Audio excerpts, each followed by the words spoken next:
What's up guys, welcome to Care Coach Lead. This is Andrew Frezza and Austin Bettigrew, and today we're going to be sharing our top 6 functional bodybuilding movements to include in a CrossFit type class setting.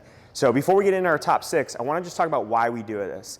So number one, we love these functional bodybuilding movements because there's this perfect balance of performance, aesthetics, and functionality.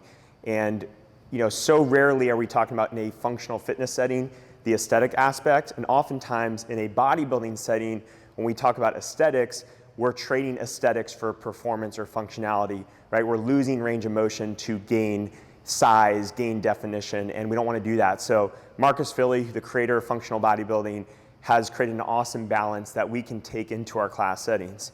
Another thing is that it adds tempo and intentionality to what we're doing. So many times in a boot camp or functional fitness setting, we're moving for speed, we're moving for intensity, and it's hard to really dial in our techniques on things. It's hard to get better at those things. So this is going to add that tempo, that intentionality, and just really slow us down.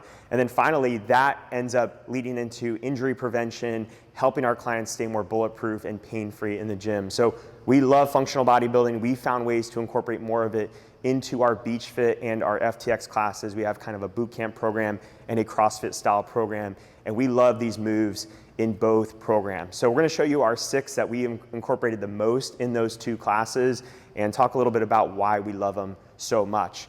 So first one we're going to do, where we want to start. Let's start with the traditional Philly press, the one that's named after Marcus Filly, and we're going to show you guys a tall kneeling version to start. So in the Philly press, you're going to have one kettlebell racked. This is going to be the stationary one, and then you're going to have a dumbbell that you're going to actually be pressing through this motion. So in this motion, you're forced to squeeze your butt, lock in that core, and that kneeling part really takes out a lot of that extra hip motion that you could have arching the back, hunching forward. It's going to force you to get into a really strong position. So really any type of kneeling press, it could be a half kneeling strict press, it could be 2 dumbbells, 2 kettlebells, a lot of different variations here, but this is that traditional tall kneeling Philly press. Second one we're going to show you, we'll go push-pull here to start. We're going to show you guys a gorilla row. We've talked about this in other videos.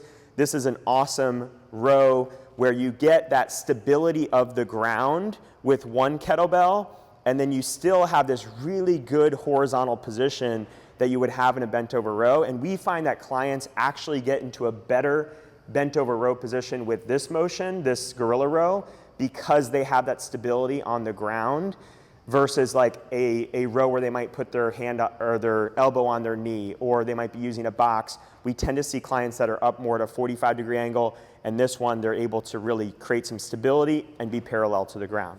Let's go core now. So we're gonna go body saws next. We have some furniture sliders here. This could also be done on the rings. You're gonna go into a low plank on this.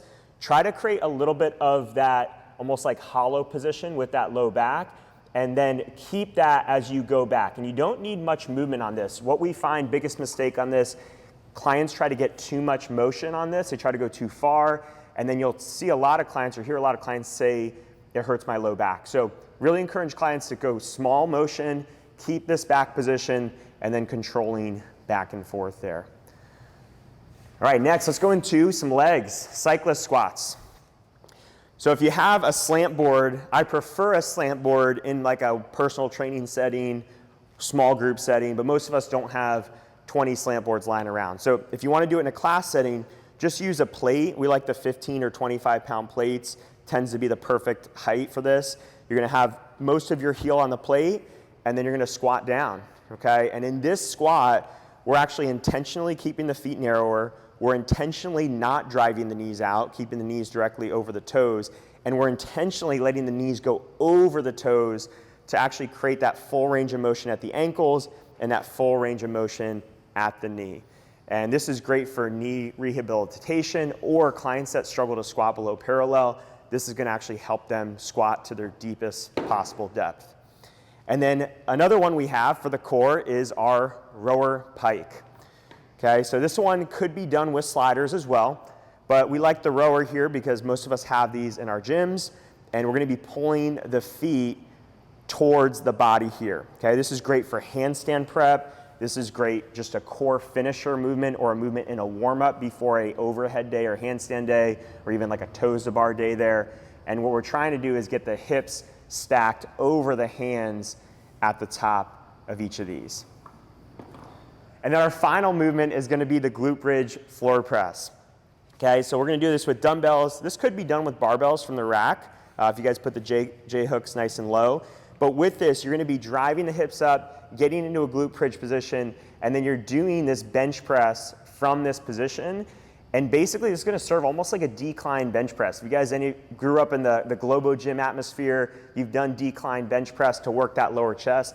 I find it also feels like more range of motion than just a traditional floor press, which can feel somewhat limiting.